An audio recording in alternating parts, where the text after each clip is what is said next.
Fatty liver, जिन लोगों को fatty liver की प्रॉब्लम रहती है, जिन लोगों का लीवर ख़राब हो जाता है, इन्हीं को पता चलता है कि कितनी समस्या हो जाती है खाने पीने में, बहुत सारी चीज़ों में, बहुत लाइफस्टाइल पूरी चेंज हो जाती है। तो हम लोगों को ये पता ही नहीं चलता हमारा लीवर कब ख़राब हो गया। उसके कुछ सिम्टम्स होते हैं जो हम लोग जानते हैं।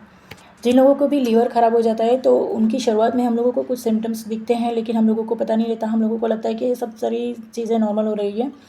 तो ये हम लोग जान नहीं सकते कि हमारे शरीर के अंदर लीवर में कोई प्रॉब्लम आ रही है। तो उस टाइम पे क्या होता है कि हम लोगों को बहुत ज़्यादा थकान होने लगती है। थोड़े से चले कि उठना बैठना के सो के उठे तभी ऐसा लगता है, बहुत ज़्यादा थकान लगती है। और बात हर काम करते वक्त हम लोगों को थकान होती है, तो हम लोगों को ज़्यादा थकान महसूस होती है।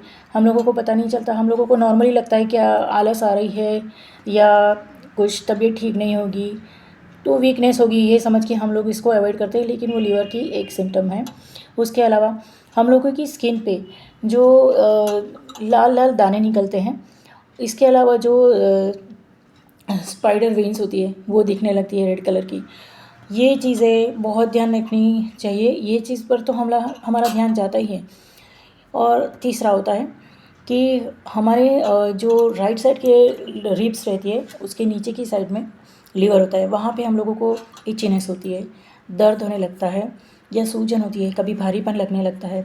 ये चीज़ें हमें डायरेक्ट ही ये करती है कि सजेस्ट बताती है कि ये हम लोगों को लीवर ख़राब हो रहा है, ये साइन करती है।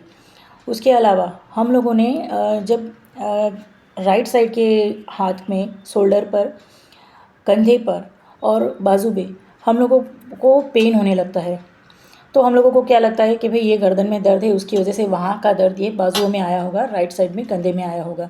तो हम लोग क्या कर देंगे, या तो फिर हम लोग गर्दन के लिए कोई पेन किलर लेंगे या बाम वगैरह कुछ भी लगा लेंगे या सेक ले लेंगे, या फिर हम लोग अपना पिलो चेंज कर लेंगे। तो ये नॉर्मल सी चीज़ें हम लोग इधर उधर सब कर लिया, तो हम लोगों को लगा कि भाई ये सॉल्यूशन हो गया इसका। नहीं, ये भी लीवर ख़राब होने का एक सिम्टम है। अब ये सारी चीज़ें होने के बाद हम लोगों ने क्या करना है कि हम लोगों ने चेकअप करवाना है अपना, और उसकी पूरी लीवर वॉश करके एक जो आता है उसको लिक्विड होता है, वो दवाई भी यूज़ होती है। इसके अलावा हम लोगों ने इसको अवॉइड करना चाहिए। उसके सबसे पहले तो इसकी वजह से हम लोगों को शुगर कंट्रोल नहीं रहता, और जो डायबिटीज़ है उसमें भी इम्बैलेंस हो जाता है, विटामिन डी का भी इम्बैलेंस हो जाता है।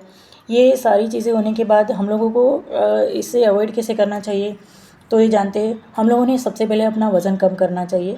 वज़न कम करना है, कीटो डाइट, इंटरमिटेंट डाइट जो रहती है, 8 घंटे में 2 मील ले लिए या 16 घंटे में हम लोगों ने कॉफ़ी पी ली, फिर नींबू पानी पिया, और हम लोगों ने यानी वेट कंट्रोल करना है, वेट कम करना है। उसके बाद हम लोगों ने शुगर है, तली भुनी चीज़ें हैं, सीड ऑयल है, ये कम करना है। 50% जो लीवर डैमेज होता है वो हम लोगों को शराब की वजह से होता है। जो लोग शराब पीते हैं उनकी वजह से उन लोगों को लीवर डैमेज होता है।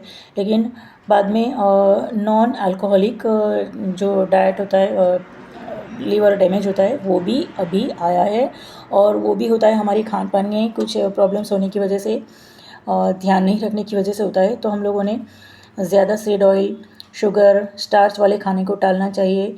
अब हम देखते हैं क्या हम लोगों को नहीं लेना है। लीवर वॉश मैंने बताया, वो जो मिलता है उसे हम लोगों ने पानी में घोल के वो लेके हम लोगों ने पानी में घोल के पीना है। कुछ उसके ऊपर ही लिखा हुआ रहता है। उसके बावजूद हम लोगों ने क्या करना है कि